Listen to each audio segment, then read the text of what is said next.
Let's mic, history को जानो।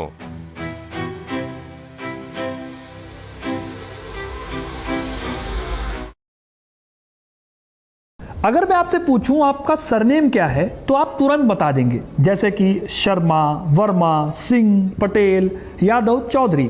South से हुए तो अय्यर वगैरह वगैरह। लेकिन अगर मैं आपसे पूछूं कि ये सरनेम आए कहां से, तो ज़्यादातर आप में से कहेंगे कि ये तो हमारी जाति है, हमारे ख़ानदान से चली आ रही है। लेकिन क्या आप जानते हैं कि ये आपकी जाति या ख़ानदान से चली आ रही चीज़ नहीं है। आपका सरनेम जो आज आपकी पहचान है, जो आपके स्कूल के फॉर्म में भरा जाता है, आपकी शादी के कार्ड पर लिखा जाता है, या जो आपको नौकरी के वक्त अक्सर देखा जाता है, उसकी मौजूदा शक्ल, उसका परमानेंट रूप 150 साल पुराना भी नहीं है। इन सब के पीछे है एक अंग्रेज ऑफिसर जिसने भारत के लाखों लोगों को एक कागज़ पर बांटने के लिए उनके सिरों और नाक को नापा था। जी हाँ, सही सुना आपने, सिर और नाक नापे गए थे इस काम के लिए। लेकिन क्यों और कैसे? क्या अंग्रेज़ों से आने के पहले हमारे देश में सरनेम नहीं होते थे, या अकबर और औरंगज़ेब के दौर में हमें कोई नया सरनेम नहीं मिला?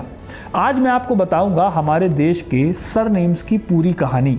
कैसे अंग्रेज़ों ने टैक्स वसूलने के लिए एक सिस्टम बनाया और इस सिस्टम से देश के करोड़ों लोगों की पहचान हमेशा के लिए बदल गई, और इसका असर आज भी आपके, मेरे, हम सब के सरनेम में ज़िंदा है। तो वीडियो को पूरा देखिएगा, क्योंकि अपना इतिहास नहीं जानोगे तो खुद को कैसे पहचानोगे। आज के टाइम में आप बहुत सारे लोगों को देखोगे जो किसी के सिर्फ फर्स्ट नेम से सेटिस्फाई नहीं होते, उन्हें आगे का टाइटल यानी उसका सरनेम चाहिए होता है। ऐसा इसलिए क्योंकि हम सभी के सबकॉन्शियस माइंड की प्रोग्रामिंग ही ऐसी है कि हमें सामने वाले को एक खांचे में फिट करना है। आज के टाइम में सरनेम सिर्फ एक नाम नहीं, एक पूरा इनविजिबल बायोडेटा है। आप किसी बड़े शहर में किराए का मकान ढूंढने जाइए, ब्रोकर या मकान मालिक ट्राई करेगा कि आप उसको अपना सरनेम बता दें किसी भी तरीके से, क्योंकि सरनेम ये तय करता है कि आप शाकाहारी हैं या मांसाहारी हैं, या आपको मकान मिलेगा भी या नहीं। मैट्रिमोनी साइट्स को देख लीजिए, वहाँ इंसान की शक्ल, उसके शौक या नौकरी कई बार बहुत बाद में देखे जाते हैं। सबसे पहले जो चीज़ देखी जाती है वो है सरनेम और गोत्र, जो एक फिल्टर की तरह लगे होते हैं। अब सबसे पहले समझते हैं कि भारत में अंग्रेज़ों के आने से पहले सरनेम का सिस्टम चलता कैसे था, लोग पहचाने कैसे जाते थे। तो भारत में ज़्यादातर सरनेम जैसी कोई पक्की या परमानेंट आइडेंटिटी इन जनरल नहीं होती थी। आप कबीर का नाम लीजिए, तुलसीदास को देखिए, चाणक्य को लीजिए, इन सब में आपको एक ही नाम मिलेगा। यहाँ कोई लास्ट नेम या सरनेम आपको देखने को नहीं मिलेगा। यहाँ तक कि सम्राट अशोक के अपने शिलालेखों में उन्हें ज़्यादातर देवनाम पीयदस्सी कहा गया, यानी कोई वंश सूचक नाम नहीं लिखा गया। तब पहचान लास्ट नेम से ज़्यादा गांव या इलाके से बनती थी, जैसे फलाना गांव का रामू, या फिर आदमी के पेशे से भी पहचान बनती थी, जैसे सोना बनाने वाला आदमी सुनार कहलाता था। ऐसे ही पिता के नाम से भी बेटे को अक्सर जाना जाता था। इन सब में भी कुछ टाइटल पहले से ही मौजूद थे, जैसे शर्मा अक्सर पुजारी के लिए इस्तेमाल होता था, पटेल गांव के मुखिया के लिए इस्तेमाल होता था, चर्मकार चमड़े का काम करने वाले लोगों के लिए इस्तेमाल होता था। ये टाइटल जाति और पेशे से जुड़े ज़रूर थे, लेकिन ये फिक्स्ड, सरकारी या हमेशा के लिए चिपकाए गए लेबल नहीं थे। एक इलाके में जो टाइटल चलता था, दूसरे इलाके में वही टाइटल मायने कई बार नहीं रखता था। तो सवाल ये नहीं है कि क्या अंग्रेज़ों ने सरनेम बनाए, सवाल ये है कि अंग्रेज़ों ने इस बदलती व्यवस्था का क्या किया। हालांकि ये सिस्टम इतना भी फ्लेक्सिबल नहीं था, जैसा कि मैंने आपको बताया। यहाँ पर ये बात आपको समझने की ज़रूरत है। अंग्रेज़ों के आने से पहले ही भारत में गोत्रा सिस्टम चलता था। ये एक परमानेंट और ना बदलने वाली वंशावली के ट्रैकर की तरह काम करती थी। जैसे जो सो कॉल्ड सवर्ण जातियाँ थीं, उनके गोत्र आज के सरनेम की तरह ही काम करते थे। जैसे भरद्वाज, जो एक गोत्र भी है और सरनेम भी है। ये गोत्रा सिस्टम बहुत सख्ती से डिसाइड करता है कि कौन किससे शादी कर सकता है और समाज में किसकी क्या हैसियत है। 1674 में जब शिवाजी महाराज का राज्याभिषेक हुआ तो उनकी पहचान सिर्फ शिवाजी राजे तक लिमिटेड नहीं थी।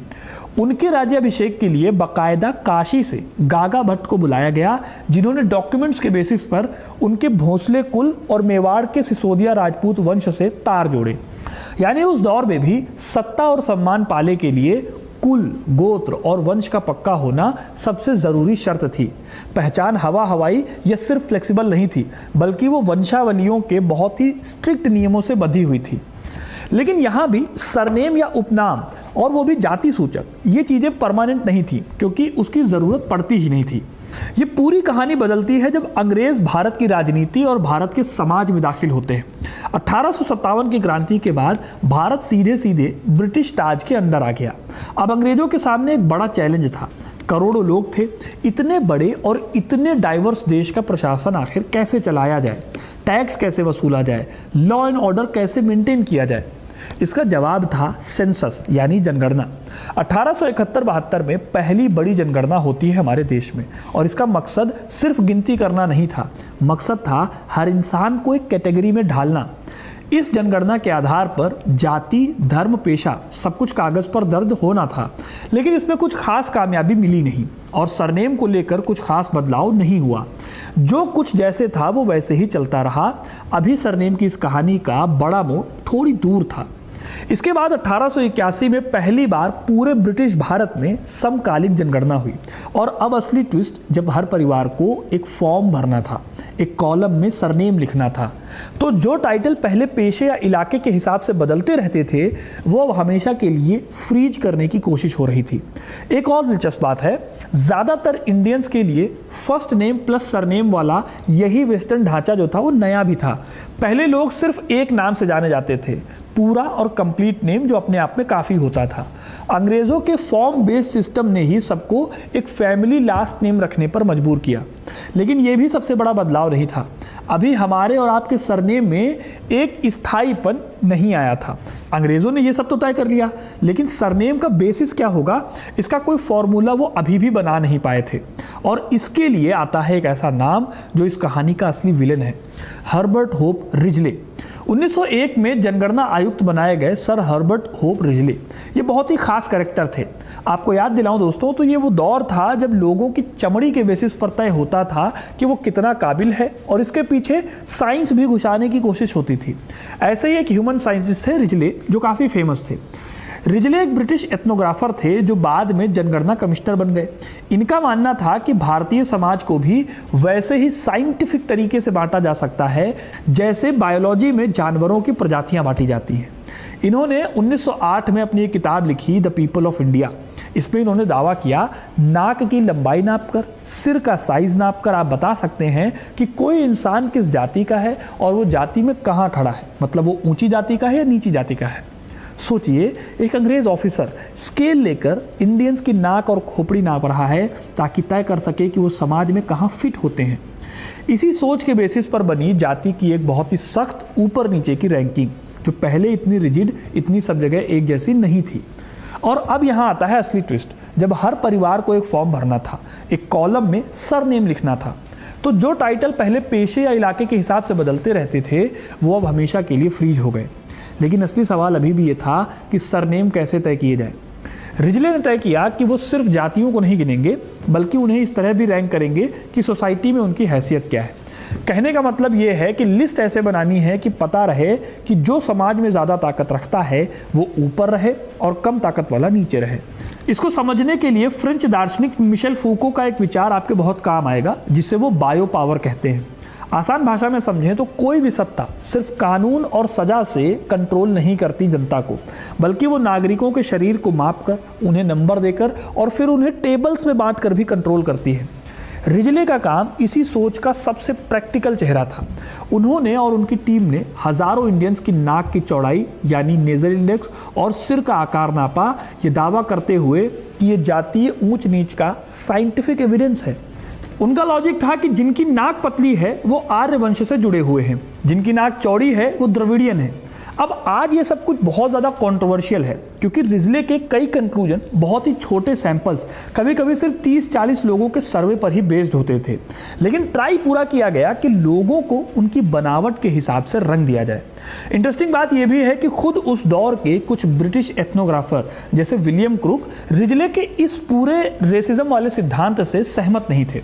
यानी ये बहस सिर्फ भारतीय बनाम अंग्रेजों की नहीं थी, खुद कॉलोनियल सिस्टम के अंदर भी चल रही थी। हालांकि रिजले पहले ऐसे आदमी भी नहीं थे जो भारत में लोगों की गिनती कर रहे थे। 1850 और 60 के दौर में लोकल सेंसस किए गए, लेकिन कोई ठीक कामयाबी नहीं मिली। उस जनगणना में जब कोई क्लर्क किसी से उसकी जाति पूछता तो अक्सर वो अपना पेशा बता देता या अपनी कम्युनिटी बता देता, वो कोई तय कैटेगरी नहीं बताता था। इसीलिए अंग्रेज एक फिक्स खाका खींच नहीं पा रहे थे। जमींदारी और रैयतवाड़ी जैसे जो लैंड रेवेन्यू सिस्टम्स थे, उनके तहत भी अंग्रेज जमीन के मालिकों और किसानों के नाम डॉक्यूमेंट्स में दर्ज करते आ रहे थे। लेकिन ये रिकॉर्ड्स बहुत ही ज़्यादा बिखरे हुए थे, बहुत ही इलाकों पर बेस्ड थे और एसिमेट्रिक थे। इससे पहले मुगल काल को अगर हम देखें तो वहाँ पे भी कई कोशिशें हुई थी। अकबर के वित्त मंत्री थे टोडरमल। इन्होंने जब ज़मीन और रेवेन्यू का सिस्टम बनाया तो उसमें टैक्स वसूलने और हिसाब रखने के लिए कई नई नई पोस्ट बनाई, जैसे मजूमदार यानी रिकॉर्ड कीपर, कानूनगो यानी कानून का जानकार, बख्शी यानी सेना का सैलरी देने वाला अधिकारी, और मुंशी और चौधरी। इस तरह की पोस्ट निकलकर सामने आई। शुरुआत में ये सिर्फ सरकारी नौकरियां थी, ये कोई सरनेम नहीं थे, लेकिन पीढ़ियों तक एक ही काम करते करते ये सारी पोस्ट इन परिवारों की परमानेंट पहचान बन गए। इस्लामी समाज में भी सरनेम का एक बहुत ही स्ट्रिक्ट वर्गीकरण मौजूद था, जिसे अशरफिया सिस्टम कहा जाता है। यहाँ समाज दो हिस्सों में बटा था। अशरफ यानी विदेशी मूल के लोग जैसे सैयद, शेख, पठान या मुगल, और अजलाफ या अरजाल यानी लोकल और कन्वर्टेड लोग जैसे अंसारी या मंसूरी। हालांकि ये सिस्टम भी पूरी तरह से ब्लैक एंड वाइट नहीं था। एक्चुअली कुछ भी ब्लैक एंड वाइट होता नहीं है।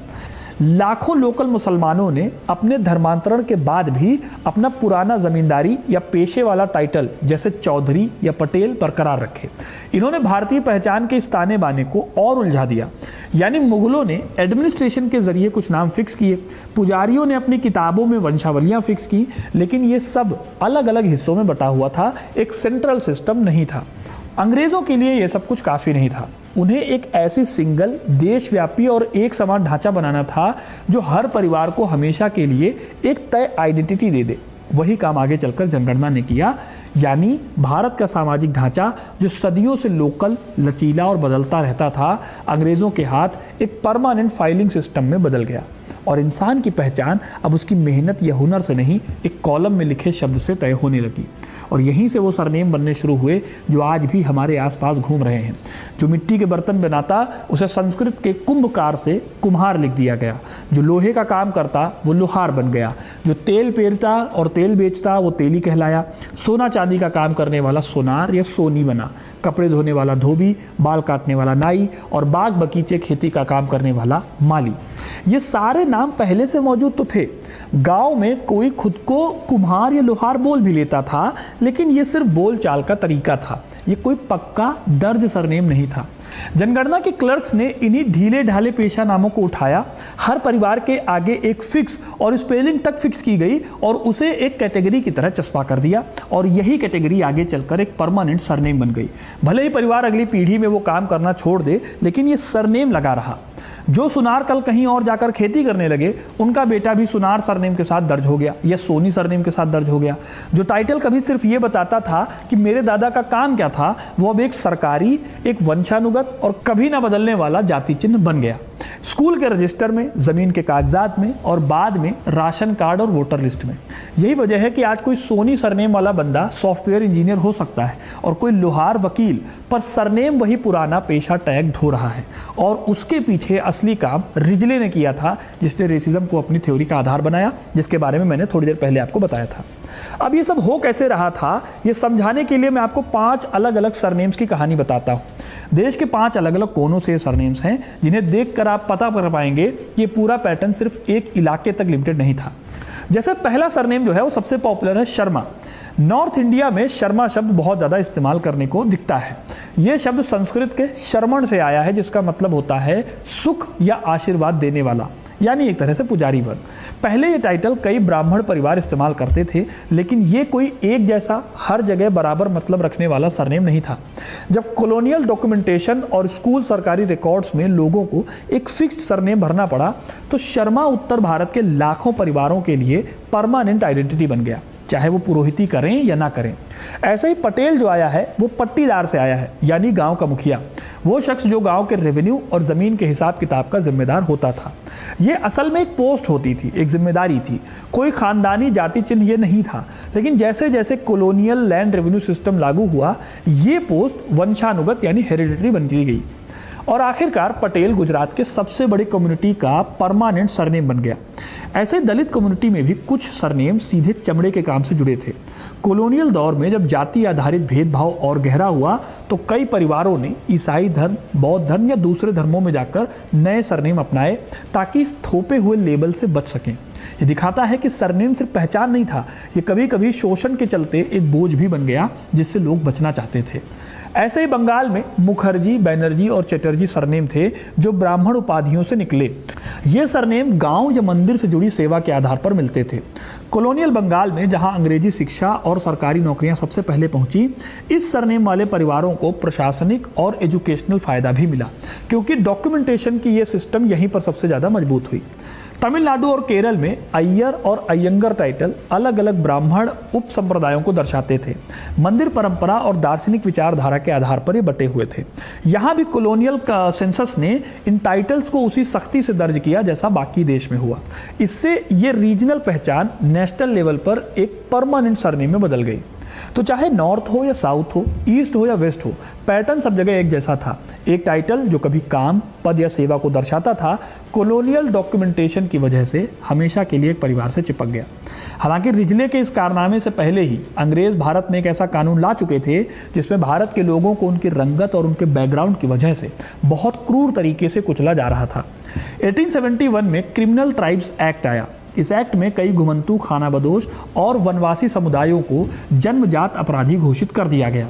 लेकिन ये कुछ ही कम्युनिटीज़ तक सीमित था और इसकी बुनियाद में एक कॉलोनियल थ्योरी काम कर रही थी जिसे हेरिडेटरी क्रिमिनलिटी कहा जाता था। यानी ये मानना कि अपराध किसी कम्युनिटी के खून में पीढ़ी दर पीढ़ी बहता है। जिन समुदायों की जीवन शैली घुमंतू थी, जिनका कोई तय पेशा या ठिकाना नहीं था, अंग्रेज प्रशासन को वो संदिग्ध लगते थे और उनकी ये गैर दस्तावेजी पहचान इस शक को और पुख्ता करती थी। यानी सरनेम या दस्तावेज की गैर मौजूदगी अकेला कारण नहीं थी, बल्कि इस बड़े नस्लीय प्रशासनिक शक का एक लक्षण भर भी थी। इस एक्ट के चलते उन्हें कई दिक्कतों का भी सामना करना पड़ा, जैसे कि कुछ तय बस्तियों में रहना पड़ा, रेगुलरली पुलिस में हाजिरी देना पड़ा और आने जाने पर स्ट्रिक्ट रेस्ट्रिक्शन लगे। इस निगरानी से बचने का एक अकेला रास्ता यही था कि ये कम्युनिटीज़ खुद को किसी एक परमानेंट और डॉक्यूमेंटेड पहचान में ढाल लें। आज भी कई डेकेड्स के बाद विमुक्त जनजातीय समुदायों के दस्तावेजीकरण और सामाजिक मान्यता से जुड़े चैलेंजेस झेलने पड़ते हैं और इसकी जड़ें इसी कॉलोनियल कैटेगराइजेशन में देखी जाती हैं। खैर, जब 1901 की जनगणना रिपोर्ट आई तो इसका असर बहुत दूर तक पड़ा। लोगों को लगने लगा कि सरकारी डॉक्यूमेंट में उनकी जाति और उनके सरनेम से कल को बहुत असर पड़ेगा। उनकी नौकरी, उनकी एजुकेशन और उनके सेना में भर्ती होने के जो चांसेस हैं उन पर भी असर पड़ेगा। इसके जवाब में एक अजीब सी सोशल टेंशन शुरू हुई। कई अलग अलग कम्युनिटीज़ ने अपनी याचिकाएं भेजी। इसमें कहा गया कि उन्हें सेंसस की लिस्ट में ऊंची हैसियत पर रखा जाए। कुछ समुदायों ने खुद को क्षत्रिय या ब्राह्मण घोषित कराने के लिए पुराने रीति रिवाज बदले, नए सरनेम अपनाए, यहाँ तक कि अपने पूर्वजों की इमेजिनरी वंशावलियाँ भी गढ़ी ताकि उनके डॉक्यूमेंट में उनकी हालत सही दिख सके। सोशियोलॉजी में इसे संस्कृतिकरण या संस्कृताइजेशन कहा जाता है। इसका एक एग्जाम्पल मिलता है साउथ में, भारत के मद्रास प्रेसिडेंसी से। यहाँ एक कम्युनिटी थी, शानार कम्युनिटी। ये लोग मेनली ताड़ी निकालने का काम करते थे। इन लोगों को सोशल हैसियत में काफ़ी नीचे रखा जाता था। लेकिन जब जनगणना में जातियों की रैंकिंग शुरू हुई तो इस कम्युनिटी ने खुद को क्षत्रिय साबित करने के लिए ज़बरदस्त अभियान चलाया। इन्होंने अपनी पुरानी वंशावलियाँ खोजी और दावा किया कि वो असल में प्राचीन पांड्य राजाओं के वंशज हैं। 1891 और 1901 की जनगणना आते आते इस कम्युनिटी के अंदर एक बहुत ही ऑर्गेनाइज्ड मूवमेंट खड़ा हो चुका था। अब ये लोग खुद को शानार की जगह नाडार कहलवाने की मांग कर रहे थे। हालांकि गवर्नमेंट डॉक्यूमेंट्स में अभी भी पुराना ही नाम दर्ज होता रहा था। असली मोड़ आया 1921 में, जब नाडार महाजन संघ ने बाकायदा एक याचिका दायर की और जनगणना अधीक्षक से मुलाकात के लिए एक कमेटी बनाई। प्रेशर इतना असरदार रहा कि 1921 में ब्रिटिश प्रशासन को आधिकारिक तौर पर शानार की जगह नाडार दर्ज करना पड़ा। दूसरा एग्जाम्पल नॉर्थ के कुर्मी समुदाय का है। ट्रेडिशनल तरीके से ये लोग एक खेतिहर कम्युनिटी से थे। 1901 में हर्बर्ट रिजले ने जब जातियों की हैसियत के आधार पर लिस्ट बनाई तो इसके जवाब में 1910 में ऑल इंडिया कुर्मी क्षत्रिय महासभा का गठन हुआ। सरकारी कागजों में क्षत्रिय का दर्जा हासिल करने के लिए कई कुर्मी परिवारों ने रातों रात अपनी लाइफस्टाइल बदल दी। उन्होंने ब्राह्मणों की तरह जनेऊ पहनना शुरू कर दिया और पुराने नामों को हटाकर वर्मा और सिंह जैसे सरनेम अपना लिए। अब ये चीज़ सिर्फ कुर्मियों तक लिमिटेड नहीं थी, बल्कि अहीर और कोयरी समुदायों ने भी जनगणना अधिकारियों के पास इसी तरह की क्षत्रिय पहचान की याचिकाएं लगाईं।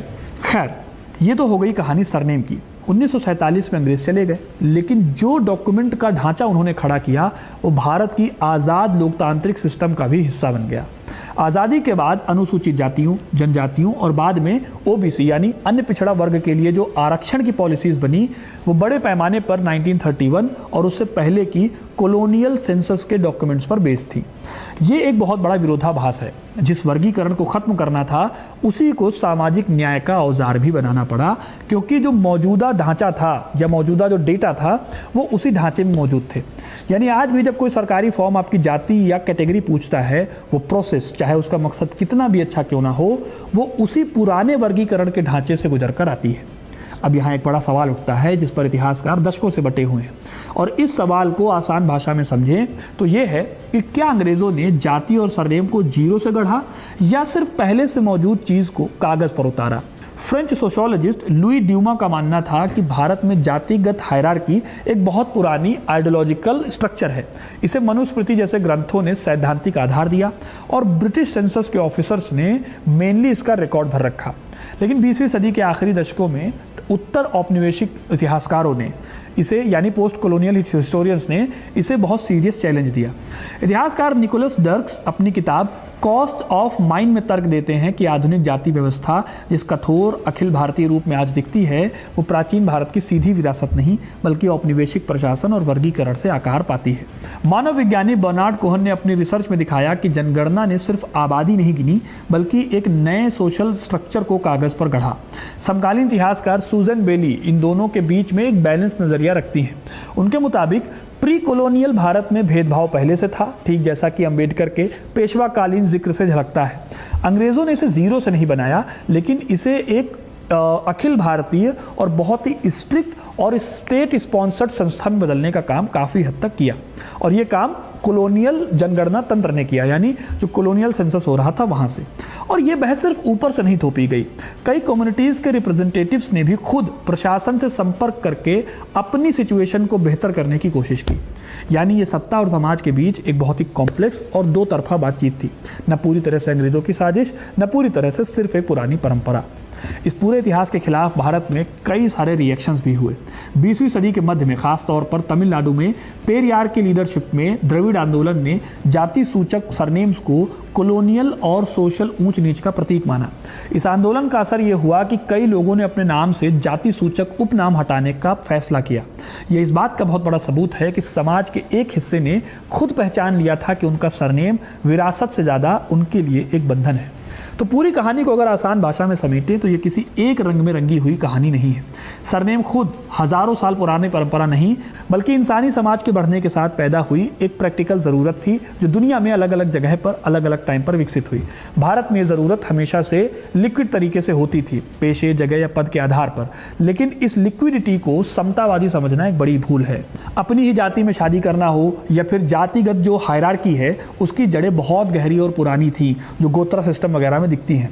अंग्रेजों ने प्लाउडेन की जनगणना प्रपत्रों से लेकर रिजले के नेजल इंडेक्स तक इन सब से पहले पदानुक्रम जो है या हायरार्की जो है बहुत ही कठोर और स्थायी दस्तावेजों के सांचे में था। ऐसा सांचा जिससे बाहर निकलना लगभग नामुमकिन हो गया।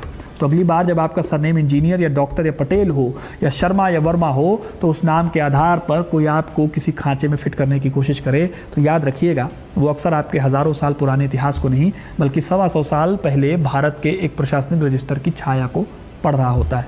अब आपका सरनेम क्या है और आपके परिवार में इसके पीछे की कहानी क्या बताई जाती है कमेंट में ज़रूर बताइए, और कौन सी कहानी आप चाहते हैं कमेंट में ज़रूर बताइएगा। वीडियो को लाइक और शेयर करना ना भूलें, और ऐसे ही तमाम कहानियों के लिए, इतिहास से जुड़े रहने के लिए हिस्ट्री कनेक्ट को सब्सक्राइब ज़रूर करें। बहुत बहुत धन्यवाद।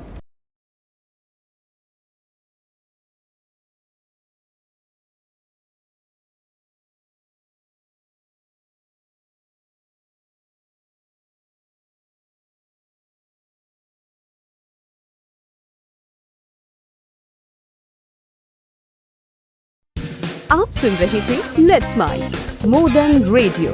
फॉलो कीजिए हमें हमारे सोशल मीडिया प्लेटफॉर्म्स पर। Marketing strategies, corporate stories, brand building ideas, marketing case studies और इनोवेशन एक अलग पर्सपेक्टिव से, जो आपने कभी नहीं सुना होगा। Let's mic more than radio लेकर आ रहे हैं एक ऐसा ही unique show for all marketing aspirants, professionals, startups and entrepreneurs every Saturday at 11 a.m. The Marketing Show with Dr. Shekhar Trivedi, streaming exclusively on Let's Mic app and YouTube channel. इसे radio पे सुनने के लिए download करें Let's Mic app और visit www.letsmic.com। Let's Mic अब खबरें radio app पे। ये है मोर देन रेडियो।